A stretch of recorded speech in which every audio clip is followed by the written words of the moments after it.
नमस्कार दोस्तों, आज हम मिले हैं जयपुर की रियल एस्टेट की, जिसको आप बोल सकते हैं रियल एस्टेट की एनर्जी, रियल एस्टेट के मोटिवेशनल मिस्टर जितेंद्र जी। नमस्कार नमस्कार। तो आज हमारा सौभाग्य है जितेंद्र जी से हमको एक पॉडकास्ट मिला है।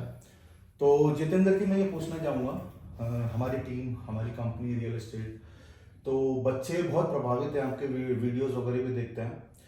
तो आप उनको about real estate career, as a career क्यों चूज करना चाहिए, सिर्फ रियल एस्टेट ही क्यों चूज करना चाहिए? आप एक एक सवाल करिए।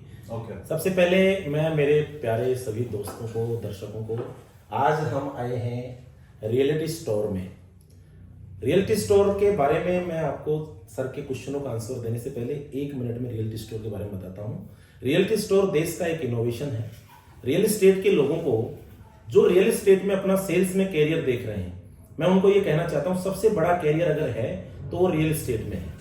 आप सेल्स और रियल एस्टेट को दो कॉम्बो हैं जहां सक्सेस 100% श्योर होती है। रियल एस्टेट के अंदर न केवल जयपुर पर इंडिया के और वर्ल्ड के सभी ऐसे हॉट डेस्टिनेशंस, उन डेस्टिनेशंस पे रियलिटी स्टोर का मैं अभी पेपर पढ़ रहा था, इनका 1 पेजर पढ़ रहा था। उसमें मुझे लगा कि यार इस कंपनी का बड़ा फ्यूचर ब्राइट है। और आपने जो मेरे से सवाल पूछा कि रियल एस्टेट, चूंकि मैं सेल्स का और आईटी टेक्नोलॉजी से बेस्ड व्यक्ति हूं, तो मुझे ये पता है कि आजकल दुनिया बहुत छोटी है। दुनिया में, चाहे हिंदुस्तान में चाहे वर्ल्ड में, जो बड़े एंटरप्रेन्योर्स हैं उनके लिए वर्ल्ड इज ए ऑफिस।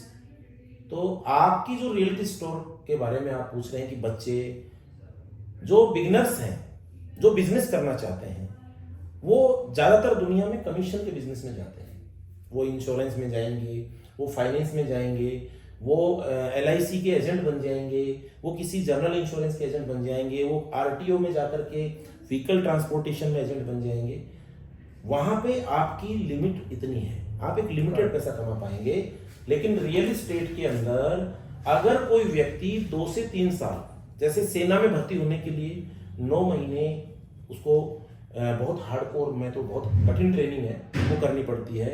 इसी तरह से टीचर बनने के लिए भी उनको बेसिक टीचर की क्वालिफिकेशन के लिए टीचर का वो होता है, अपना कोर्स होता है। जैसे कोई बड़ा परीक्षा है IAS के लिए भी, मतलब IAS बनने के बाद, सक्सेस होने के बाद, IAS UPSC में पास होने के बाद भी उसको कुछ करना पड़ता है। ऐसे ही मैं ये कहूँगा युवाओं को कि आप जो रियल एस्टेट को केवल एक नौकरी मत समझिए, रियल एस्टेट को एक इंस्टीट्यूशन समझिए। जिस मेंटर के पास जाते हैं उसके लिए मैंने आपका बहुत बड़ा लग्जरी ऑफिस देखा और आपकी मेंटरशिप और आपका एक्सपीरियंस देखा, तो लोगों को पहले यहाँ आना चाहिए और आकर के यहाँ 6 महीने, 12 महीने, साल, 2 साल एज ए ट्रेनी काम करना चाहिए आपके साथ में। मेरा ये मानना है, ताकि उनका करियर तो बनेगा और वो आपकी कंपनी को एक मैन पावर के रूप में भी सपोर्ट करेंगे, गुरु दक्षिणा के रूप में आपको अपनी मैन पावर, अपना टाइम देंगे।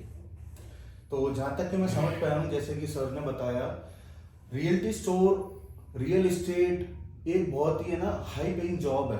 अगर अपन इसको गूगल भी करते हैं तो ये 2nd 3rd नंबर के ऊपर आता है। जैसे कि मैं एग्जांपल दूं, जैसे सर ने बताया कि जैसे LIC एजेंट है, RTO एजेंट है, और भी बहुत सी ऐसी सेल्स के प्रोडक्ट हैं जिसके अंदर लोग ज्वाइन करते हैं। बट रियल एस्टेट ही एज अ करियर को ज्वाइन करना चाहिए। देखिए, सिंपल सा फंडा है, जो प्रोडक्ट आप बेचते हैं उसका कमीशन वैसे ही मिलता है। आप हजारों का प्रोडक्ट के सेल्स मैन अगर आप हैं तो आपको कमीशन हजारों में मिलेगा। आप लाखों करोड़ों के प्रोडक्ट बेचोगे तो आपको कमीशन भी वैसे ही मिलेगा। तो जैसे कि रियल एस्टेट है, उसके अंदर स्टार्टिंग ही आपके लाखों करोड़ों से होती है, तो आपको उसका कमीशन भी वैसे ही मिलेगा। तो सर ने जिस तरीके से बताया, तो इसलिए real estate is a very high paying job. Patience जरूर इसके अंदर चाहिए होता है। सर, पेशेंस, आजकल के बच्चे पेशेंस नहीं रख पाते। उनके लिए यह है कि रियल एस्टेट में घुसते के साथ की 2nd 3rd डे उनकी डीले होने लग जाए, एकदम से हो जाए। इसके ऊपर आप क्या बोलना? सबसे मुख्य बात है, इस दुनिया में एजुकेशन का बड़ा महत्व है।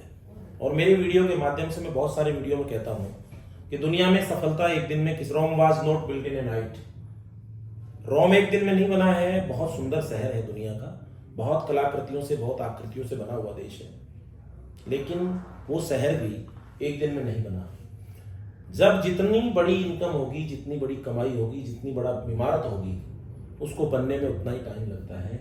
बुर्ज खलीफा जो है वो एक दिन में नहीं बना है। करेक्ट। अगर आपको एक चाय की थड़ी लगानी है, टपरी लगानी है, तो शायद वो 1-2 दिन में बन जाएगी। तो चाय की थड़ी वाले का मैं सम्मान करता हूँ। दुनिया में चाय वाले लोगों के रिलैक्स देते हैं, लेकिन छोटा काम है लेकिन बहुत सम्मानित काम है, लेकिन उसको भी 1-2 दिन में आप तैयार करोगे। लेकिन बड़ा जब व्यवसाय करना है, बड़ी इनकम का व्यवसाय करना है, तो उसके लिए पैसेंस रखना बहुत जरूरी है। और कोरोना का एक पीरियड याद है मुझे, मैं बहुत सारे दोस्तों को ये एग्जाम्पल में देता हूँ कि कोरोना में अपन ने 6 महीने 2-3 महीने 12 महीने हमने कोरोना में डिस्टर्ब हो गए और हम घर पड़े रहे। तो क्या हम उस दौरान कुछ ऐसे काम सीख सकते थे?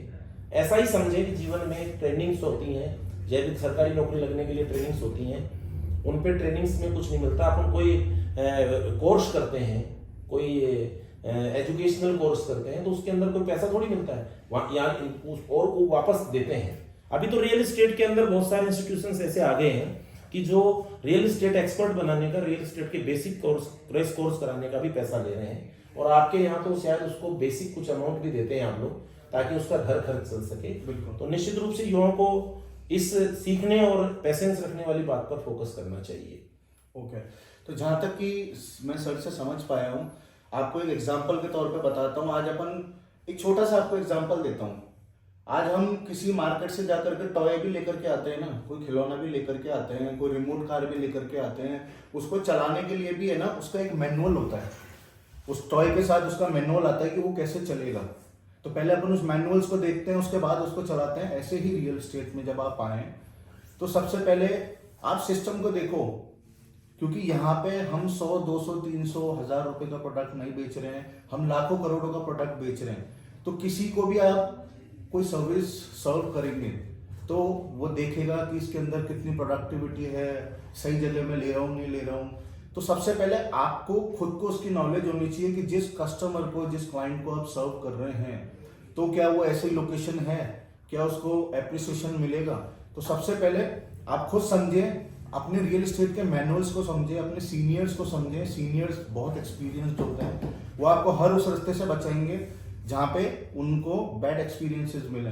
तो अपने सीनियर को रेस्पेक्टफुली, सिंसियरली उनको आप समझें, उनके नक्शे कदमों पर चलें। डेफिनेटली टाइम टेकिंग होगा, बट बहुत अच्छे आपको रिजल्ट आएंगे। सर, अब मैं आपसे एक बात करना चाहूँगा। जयपुर पिछले 3 साल से बहुत हॉट हो रखा है। मतलब जयपुर की अगर मैं बात करूं तो नॉट ओनली जयपुर के लोग, अभी अपन इन्वेस्टमेंट की बात करते हैं तो जयपुर के लोग कम और बाहर की मेट्रो सिटीज वाले बहुत तेजी से जयपुर के अंदर आ रहे हैं। तो उसका मतलब एकदम से क्या कारण है? आप देखिए, अगर वर्ल्ड के किसी मैप पर जयपुर को सर्वाधिक ढूंढा जाता है, जयपुर एक टूरिज्म सिटी है।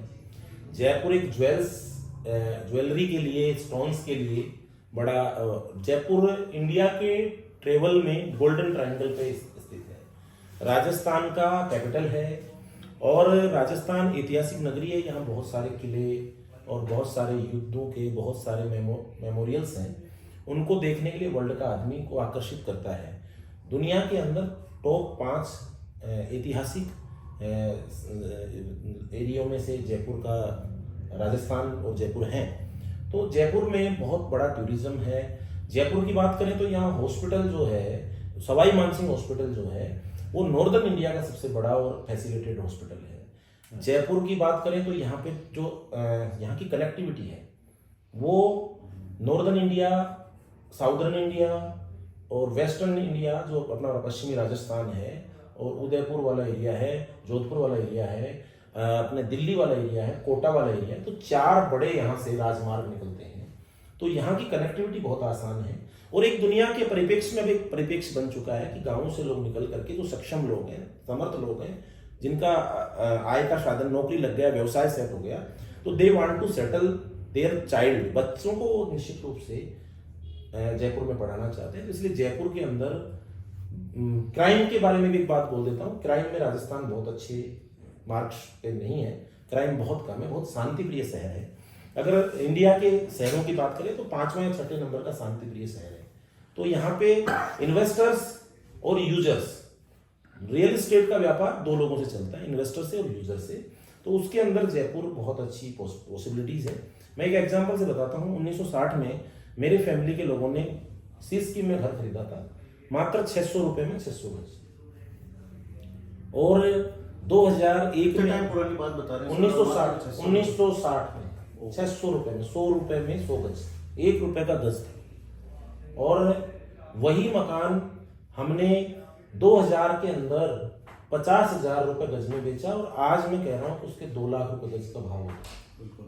और जिन लोगों ने इन्वेस्टमेंट की वैरायटीज को, इन्वेस्टमेंट के जोनर को समझा, रियल एस्टेट निश्चित रूप से 2000 के बाद इंडस्ट्री बना है। 2000 से पहले लोग जो रियल एस्टेट के सेल्समैन थे, वो मेरे को लगता है कि बहुत प्रेशराइज थे। नाउ पीपल डिमांड करने लगे हैं। आज जयपुर शहर के अंदर बहुत बहुमंजिला इमारतें बनने लगी हैं। तो इन्वेस्टमेंट के जोनर से और यूजर के जोनर से जयपुर नॉर्दर्न इंडिया का, एशिया का और वर्ल्ड का एक बहुत ही हॉट केक हब है। बिल्कुल सर, निश्चित रूप से मैं कहूँगा। बिल्कुल सर, आपसे बहुत नॉलेज मिली जयपुर के बारे में। मैं भी कुछ आपको बताना चाहूँगा। एक बहुत मेजर कारण सर ये भी है कि जैसे अगर अपन आज मेट्रो सिटीज़ की बात करते हैं, अपन दिल्ली की बात करते हैं, मुंबई की बात करते हैं, वहाँ पे अगर आज कोई इन्वेस्टमेंट करना चाहे तो दिल्ली मुंबई अपने आप में बहुत ज़्यादा उनकी प्राइजेस हो चुकी है, टिकट साइज बड़ा हो गया। टिकट साइज बहुत बड़ा हो गया है। तो वहाँ पे मतलब इन्वेस्टमेंट का मतलब ये है कि 4 करोड़ 5 करोड़ से नीचे अगर कोई इन्वेस्ट करना चाहे कर ही नहीं सकता। किसी के पास 20 लाख रुपए पड़े हैं तो वो दिल्ली मुंबई में इन्वेस्ट नहीं कर सकता, क्योंकि वहाँ के इन्वेस्टमेंट ही करोड़ों में चालू होते हैं। बिल्कुल। जयपुर अभी रिसेंटली मेट्रो सिटी बना है, यहाँ पे मेट्रो आ गई, यहाँ पे रोड का नेटवर्क हो गया यहाँ और अभी नई सरकार ने तो यहाँ पे एक बहुत ही बड़ी सिटी, अलग से शहर बसाने की योजना बनाई है। तो जयपुर बहुत बड़ा इन्वेस्टमेंट हब बनेगा और यूजर रेजिडेंशियल हब भी है। यहाँ पे इंडस्ट्रियल भी बहुत दूर है, बहुत इंडस्ट्रियल भी कम है, तो बिल्कुल पॉल्यूशन फ्री। राजस्थान का जो ऋतु के हिसाब से बहुत कम गर्मी पड़ती है, बहुत कम ही ठंड पड़ती है, बारिश भी अच्छी होती है। तो जयपुर का जो जोग्राफिकल स्थिति है वो भी बहुत अच्छी जगह है। और जयपुर के बारे में आप बहुत प्रशंसा कर रहे हैं। मैं तो प्रखर जी के लिए कहूँगा कि इनका नंबर होगा इसके अंदर, और प्रखर शर्मा जी इस कंपनी के डायरेक्टर हैं। तो आप सब संपर्क करें रियल एस्टेट का काम करने के लिए, और इसके इन्वेस्टमेंट के लिए आपकी कंपनी के जो सिस्टर कंसर्न है उनके और आपके बड़े वेंचर्स हैं। यहाँ पे तकरीबन 30 से 35 प्रोजेक्ट हैं, फ्लैट, विला, और इन्वेस्टमेंट के लिए शायद ये 2 ही जोनर पे भी ये काम करते हैं स्पेशली। तो मैं निश्चित रूप से उम्मीद करता हूँ कि आप इनसे जयपुर के बारे में अधिक समझने के लिए, क्योंकि रियल एस्टेट आपका फोर्टे है, मेरा फोर्टे है, सफलता कैसे मिले, जीवन में आदतें कैसी हों। और रियल एस्टेट में मैं निश्चित रूप से रुचि रखता हूँ। रियल एस्टेट की बहुत सारी लोगों को मैं पढ़ाता हूँ और मेरे को समझ में आता है कि रियल एस्टेट को कैसे करना चाहिए, रियल एस्टेट सेल्स कैसे करनी चाहिए, रियल एस्टेट मार्केटिंग कैसे करनी चाहिए। कभी जानकारी मिले और कभी इसकी आवश्यकता पड़े तो मेरे साथ में संपर्क कर सकते हैं। और प्रखर जी के साथ आपकी तो हमको मतलब जरूरत पड़ती रहेगी। आज आपने मतलब बहुत अच्छा बताया, लोगों को बहुत हम मोटिवेट हुए, बहुत सी नई चीज हमको जानने को मिली। तो इसके लिए रियली थैंक्स जितेंद्र जी, आपने बहुत अच्छा, बहुत बहुत धन्यवाद। आप सभी दर्शकों को मैं एक निवेदन करूंगा कि सर का ये वीडियो पॉडकास्ट है और इसको ज़्यादा से ज़्यादा शेयर करें, ज़्यादा से ज़्यादा लोगों तक ये पहुँचे जो रियल एस्टेट में जयपुर को देख रहे हैं। बहुत सारी इसकी सीरीज हमारे साथ में, मैं 3 वीडियो बनाने वाला हूँ सर के साथ, और आप सभी को मैं बहुत झुक करके प्रणाम करता हूँ, नमस्कार करता हूँ। आप सभी हमारे वीडियोस को देखते हैं, हमें प्यार करते हैं। हमारे इस पॉडकास्ट को, प्रखर जी को मेरी तरफ से बहुत सारी शुभकामनाएं, अग्रिम सफलताएं। Thank you.